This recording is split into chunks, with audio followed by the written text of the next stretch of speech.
Let's talk about Danny Garcia, who got back to his winning ways, beating Daniel Gonzalez by knockout, a picture-perfect, typical Danny Garcia left hook, getting the job done for Garcia in Brooklyn in what was billed as his farewell fight. You know, Garcia fought a year ago against Arislandi Lara, did not look good at all in that fight, wound up getting knocked out in that fight. Comes back a year later, faces a low-level guy in Daniel Gonzalez and gets it done in spectacular style. Sergio, after the fight, Danny Garcia reiterated that he was 85% done with boxing. In my experience, that 15% is a lot. That 15% goes a long way. So after watching Garcia, get a knockout on Saturday night, do you want to see him continue on with his career? Shoot, I'm 85% retired, man. I got that 15% for the right person. Danny Garcia, look, when you have power, and he's always been a flat-footed fighter. So he's able to fight into his late 30s like he's doing right now because he's kind of like a spider web. He doesn't have to go anywhere. He catches everything when they come to him. He catches flies when they come to him. He has that catch and hook, left hook. It's like a rat trap. So as soon as they touch it, it snaps. He has power. He has experience. He can take a punch. He doesn't get hit cleanly, and the fight comes to him. He never has to go to the fight. So I can see him, continue fighting if he wants to. If he has the hunger to stay in shape and continue promoting his own events and picking the right opponents in the right location, like he did for this fight, then I would like to see him fight again. I mean, can you imagine fighting him and Xander Zayas? It makes sense. That fight would make a lot of sense in New York, even in Puerto Rico. And that's for a world championship. Danny Garcia will be up for that. So yeah, I think I have one. I could see Danny Garcia having one, maybe two more fights. Another low-level fight like this where he's a promoter, and maybe another big one like a Xander Zayas to cash out. But one, he deserves it. Two, he didn't look all that bad. And three, he has the right style to fight into his late 30s. If he was a hopping fighter, a guy that needs foot speed, needed explosiveness, needed a defense that didn't have power, then I would say, no. What are you doing? You've had a great career, potentially a Hall of Fame career. You're going to ruin your legacy. But none of that is involved here. Danny Garcia's fought one way this entire career. And it's hard for people to figure it out because of that left hook and because the timing is so good. So, yeah, I can see Danny Garcia not calling it a career yet. I love the idea of a Danny Garcia Xander Zayas fight. Xander Zayas, as we've talked about at length on this show, is looking for an opponent in Puerto Rico. Now, my guess is that Top Rank is probably looking for a less dangerous opponent for this title defense for Xander Zayas. And I'd also guess that on their own, it would be very difficult for Top Rank to pay for a Xander Zayas against Danny Garcia fight, which would be worth multi-million dollars to the both of them. That being said, like Xander Zayas, a proud New York-based Puerto Rican. Danny Garcia, a proud Philadelphia-based Puerto Rican. That fight would sell. That fight would sell out an arena in San Juan. If you go deeper into the island, you could sell out a venue there as well. That's an event.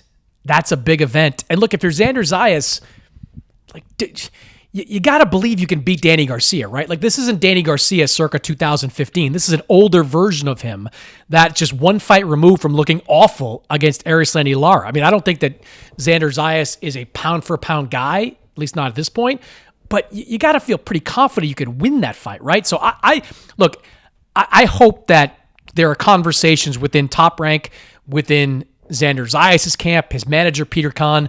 Do we at least make the phone call, make an offer, see how much it would take to get Danny Garcia against Xander Zayas in Puerto Rico? Because that is a very, very good Puerto Rico-based fight. The other fight I like for Danny Garcia is Abbas Barreu. Now, Abbas Barreu is the WBA. Okay, hold on. Let me just explain my thinking here. Abbas is the WBA 154-pound champion. Got the belt after, I guess basically after Terrence Crawford moved up in weight. He won the interim version of the belt in an upset. Now, all of a sudden, he's looking around as a full title holder. Lots of options for Barreu. With a lot of title holders out there, challengers that want to face him. I've said all along that if a fight between Boots Ennis and Virgil Ortiz can be put together, Matchroom and or Golden Boy should pay to have Abbas Barreu on the undercard, because the winner of the fight between Virgil and Boots is not going to be a title holder, at least not a full title holder. They're going to want that opportunity to win a full belt. You put Abbas on that undercard, and you do it with the understanding that, hey, if you win, we're going to give you a fight. If you win, you got to face Virgil in Texas, Boots in Philadelphia in the summer of 2026. Why not Danny Garcia as the opponent there? Now, you might have to overpay for that a little bit, because if you're Barreu, you're going like, I want a much lighter opponent than Danny Garcia. I want an easy one. But if you're willing to pay for it, then how about that as a co-main event of a pay-per-view? Like the 154-pound title on the line between Abbas and Danny Garcia, a non-title fight, that's an even bigger fight, between Virgil and Boots. You've got it in Vegas. I think that helps sell pay-per-views. I mean, the last time we saw Danny Garcia in a big co-main, that was against Lucas Matisse about, 12 years ago now. That was a hell of a fight. I would love to see Garcia, who has been desperate to get another championship, to become a 3-division world champion, to show interest in that particular fight. And I would love if Matchroom or Golden Boy ultimately paid for it. I know it's a steep price tag for a co-main event, but that would make that event that much bigger, and it would be a terrific fight, I think, for both these guys. For Barreu, it's a chance to like, hey, I can get a name on my resume, a real name. At 154, weight class Danny's really done nothing in. And for Danny, it's probably the weakest title holder out there between 154 and 160. It's your chance to win that coveted third belt. So I like both those fights, Sergio. I haven't really studied much about on Abbas. He's the one that's people don't. He doesn't fight on television. He picked up a title against interim title that got elevated. Yeah. So he's not really a champion. He hasn't beat a champion. So Xander Zayas is more my cup of tea if you're going to be Danny Garcia, because he has a name, he has the undefeated record, and he has a title. Abbas has a title, but he doesn't have the name. He doesn't have the recognition. And I think whenever you're dealing with a fighter like Danny Garcia or other champions that have been around a long time, it's the name that carries weight, not the strap around your waist. So if I'm Garcia, I want the name, and then the title comes second. Abbas doesn't do nothing for me. And I'm pretty sure the fans of Danny Garcia that support him and travel and go watch him fight and buy tickets to his fight, they care about the name that they put him up against too. So you don't want to take advantage of the people that have been so loyal to you. So this Abbas one, maybe it's a calculated risk to pick up a strap, but I don't think he's in a position to really let his fans down going backwards on an opponent.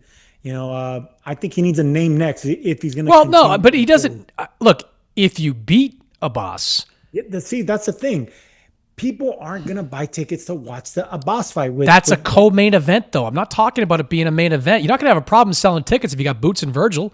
Who cares who the co-main event is at that point? And if you're Danny Garcia, well, and let's say, the case, then it works. Well, that's what I said. Yes, you did mention that. You did mention that with the Lucas Matisse example, but Lucas Matisse had a name. Lucas Matisse was knocking out everybody. I mean, Luke, it's not about and I'm not sure that Danny Garcia and Lucas Matisse helped sell one ticket for Canelo against Floyd. Like, I think it just boosted the pay-per-view and made it a little bit more interesting and gave it some depth. And I always gave credit to Showtime and to PBC, or I guess just Al Heyman back then, for putting that particular fight on that particular card.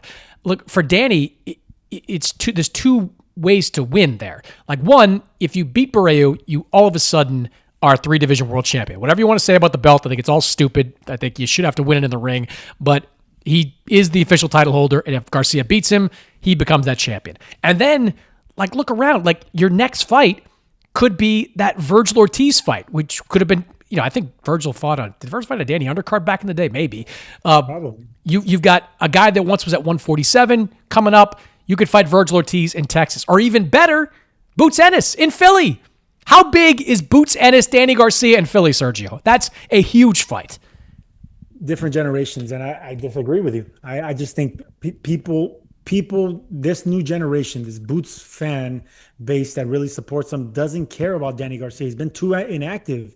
Yeah, but It's it's the a nostalgia championship of the fight. older It's fans. a championship fight. If It's Garcia the wins, nostalgia of the older fans that care about guys like Danny Garcia and Keith but Thurmans come and on, those fans, Philadelphia, two that guys, generation. stop it. Two guys from Philadelphia, that sells out Wells Fargo, whatever they're calling it now, Xfinity Mobile. Like that is a huge, huge, huge Philadelphia fight. I disagree. You think that Boots versus Xander is bigger in Philly than Boots versus Danny Garcia?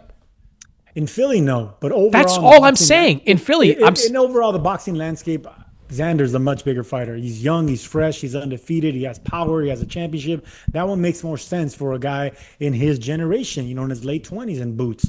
Danny Garcia's in his late 30s, man. It's just we're talking about different eras here. It's always great. that happens whenever all the an older time, though. fighter it's always great when an older fighter has been upsetting guys that keeps, he keeps winning championships. He keeps winning fights that he shouldn't be winning.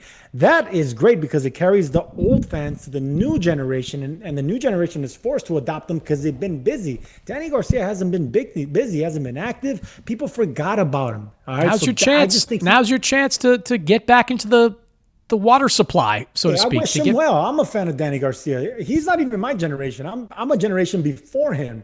Danny Garcia fought on my undercards. I seen this legendary kid go names into on your a contender, undercard. into a champion, into a multimillionaire, win his biggest fights. I'm a fan of his dad. Good for him. But now I see the new generation. Now the new generation that I'm calling the Boots generation, the Virgil, all these young killers that want to fight the absolute best. And then I see Danny Garcia and his performance and everything like that. I'm like, no, man, you don't want to ruin or tarnish that legacy like you did pretty much with Erislandy Lara. If Lara would have been a young buck, that would have been the end of Danny Garcia. But because Lara is an old horse himself, and it's like, all right, it was a comeback fight for Garcia. But these young guys, stay away from him. I disagree. I mean, I think we see it all the time. We just talked about Usyk and Talma, how that didn't make any sense because the Talma doesn't bring enough to the table. Danny Garcia brings something to the table. Boots Ennis or Virgil Ortiz brings a lot to the table. And if you have these guys fighting on the same card, which boxing does not do enough of, you need to set up. Boots and Virgil will run over Danny Garcia. And Probably. I hate to say it. Probably. But and then afterwards we would be like, okay, he brought the name to the stage, but he didn't bring anything else, man, because this is just still dangerous. That left hook is still dangerous. And you got guys like Virgil Ortiz comes forward, Sergio. Virgil Ortiz, what if Virgil Ortiz walks into a left hook? The left hook is still dangerous with guys that aren't accustomed to seeing those kind of left hooks. But Virgil Ortiz and Boots, you can bet they've seen that all the time, not only sparring those gym wars, but the way they're moving them in the professional ranks. And they're huge. They're huge fighters, man. Look, Danny Garcia, we sized them up this last time when we've seen him. And yes, he looks muscular. He looks big. He looks like a junior middleweight. But compare him to how Boots looked when we sized him up. Man, it's totally different. Virgil Ortiz has been a huge 147 pounder, let alone at 154. Now, he began his career like Danny at 140, though. Are way too big for him, Mannix. He started at 140. He's a small guy. Danny Garcia has already.